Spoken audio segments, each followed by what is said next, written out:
From Montana's news leader, this is the MTN Noon News. Good afternoon and thanks for joining us on the Noon News. I'm Diane Parker. Miller has the weekend forecast, plus a Montana woman gives birth and you won't believe her story. But first, our top stories. Happening tomorrow, the northeast entrance to Yellowstone National Park is reopening. Months after devastating flooding, a road is now available for visitors to get from Cook City to Mammoth. MTN's Jackie Coffin takes us on a tour. These road close signs at the northeast entrance of Yellowstone National Park are about to be a thing of the past. On Saturday, these roads will reopen to public vehicle traffic for the first time in 4 months. But Thursday morning, I get a look ahead. I'm about to hop in the car with Superintendent Cam Shawley for a look at the roads that went from wrecked to repaired. Looking up, the beauty of Yellowstone in the fall is on full display. But what park officials are eager to show off Thursday is what you see by looking down. I think if you asked me June 13th, you asked me at that point, would we be standing here today, 4 months later, having the conversation that we're having and seeing the repairs done that we're seeing, I would have said that was probably not feasible. 4 months later to the day, construction crews are finishing up repairs that will once again allow vehicles to drive through the park from Cook City to Mammoth, West Yellowstone, and beyond. I've never seen this level of coordination and collaboration in such a short amount of time getting so much done. The repairs have come at no small cost. Shawley says the Park Service has spent about $50 million and has brought in about 300,000 tons of material to repair these roads. As this entrance to the park gets set to reopen, businesses in the gateway communities of Silvergate and Cook City are closing. I am actually about 20 minutes from leaving Silvergate for the season, but you know, it's next season. We're opening back up November 18th to, accommodate cross-country skiers, snowshoers, and people who want to go see the wolves in the park after such a long time of no one getting into Lamar Valley. The only park road left open for regular vehicle traffic this winter will be from Gardner to Mammoth, and that's the last section of major road repair the park has to complete. Shawley says that will open November 1st. But for now, park officials and locals alike are celebrating the opening of the northeast entrance, putting the devastating flood behind them. In Yellowstone, Jackie Coffin, MTN News. A lame deer mom is welcoming a brand new baby boy, and his delivery story is one she'll never forget. Misty Pipe went into labor at the Doubletree Hotel in Billings, where she was staying for an indigenous breastfeeding clinic. Her water broke at 2:15 in the morning, more than 100 miles away from her husband and 6 other children. She called the front desk, hitched a ride to the hospital in an airport shuttle, and made it just in time. The Magic City Moose remains on the loose today in Billings, and we have brand new video of a close encounter that we're looking at. Take a look at this security camera footage as the moose goes running by this man as he's sitting on a bench coming within just a few feet of him. In a decision announced this week, the city and county of Missoula will close the authorized campsite located off Reserve Street next month. Officials will focus on operating the emergency winter shelter instead. Staffing, a lack of resources, and funding are contributing reasons. Much of the costs were funded by the American Rescue Plan Act, and that funding is now running out.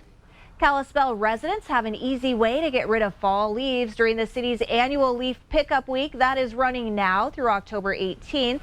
All residents need to do is simply sweep the leaves right into the street. Leaves must be at least 2 feet into the street to be picked up. And over in Missoula, leaf collection begins October 31st. The Great Falls Ski Swap kicks off today at the Montana Expo. You can expect consigned goods from the public as well as some vendors, things like skis, snowboards, and even winter apparel. And that's a look at some of the day's top stories. Happy Friday, everybody, and boom, TGIF as we cruise on into the weekend. For some of us across the state, northern parts of Wyoming, our warmest day of the week. We're going to see a lot of 70s across the board. More on that rain you see coming in just a second. We'll go with a high of 70 today in our state capital. 71 in Missoula. How about 70 in Cupbank? 71 in Havre, 73 in Billings.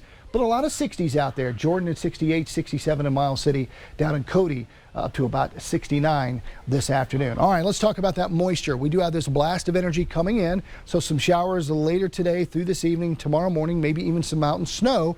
And then we're going to be cooling down with this cold front coming in, at least central and eastern parts of the state.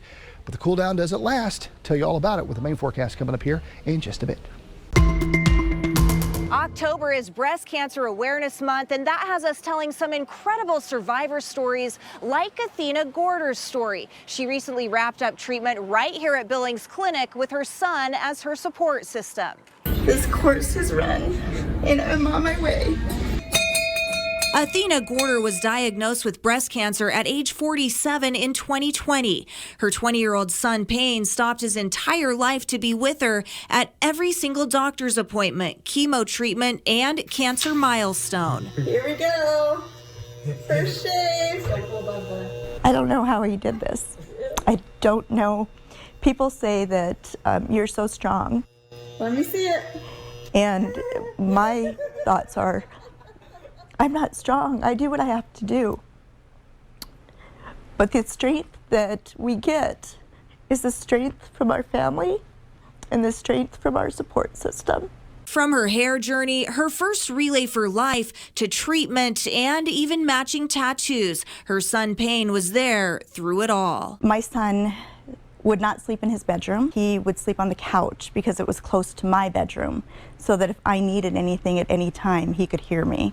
He did not want to leave my side. He turned 21 in the midst of this entire thing, and the most important thing to him was getting me through this. Today, she's 50, in remission, and has picked up a new skill to pass on to other survivors as a permanent cosmetic artist. When I went through chemotherapy, you lose every single hair on your body. You lose your eyelashes, you lose your eyebrows. I had my eyebrows microbladed, and when I had lost all my hair in my eyebrows, I still had eyebrows on my face, and it made me feel feminine. Now she's microblading survivor eyebrows as a donation to women who face the same battle.